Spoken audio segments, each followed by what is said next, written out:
हमार तो कुछ आज बड़ी खुशी भई कि जे इस्माइलपुर में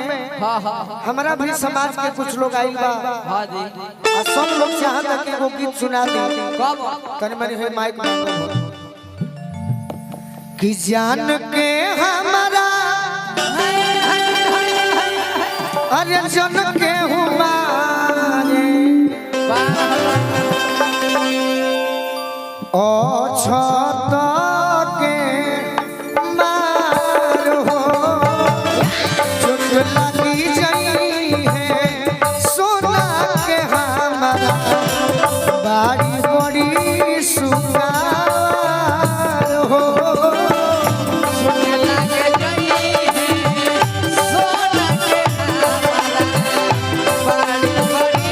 सुगार काहे के नेहा तू हमरा के भैया कहेलू तो तहार होखे वाली भौजी हां हां रोड बाड़ी मालावा में बैठी रोएली पुका फाल हां हां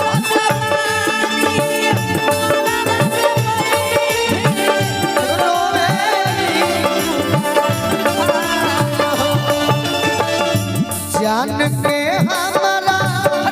जन के हमारे ओ छत के मार चोट लगी जाई है सोना के हमारा बाड़ी बड़ी सुगा और भैया के आशीर्वाद क्या बात है। रतन किनारा जनरल स्टोर बहुत बहुत आशीर्वाद तो नहीं गाना सुन ली और जवानी याद आ जाए सुल्फी अरे पत्थर करे जा के दुलही न बनली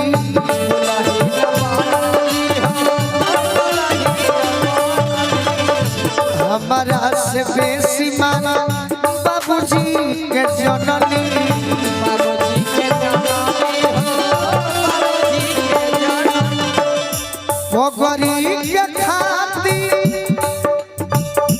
पगरी के खाती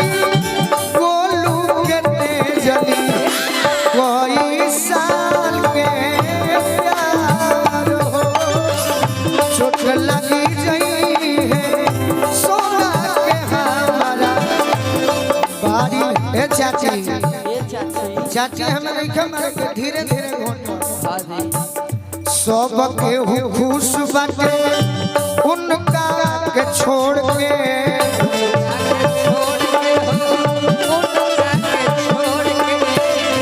पियावा से जुड़ल बाटे ना तो हमसे तोड़ के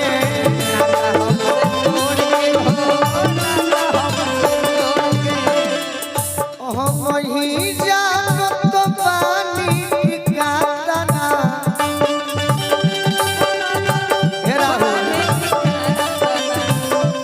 हम ही जानो बागी का तारा अरे बाड़ी जानो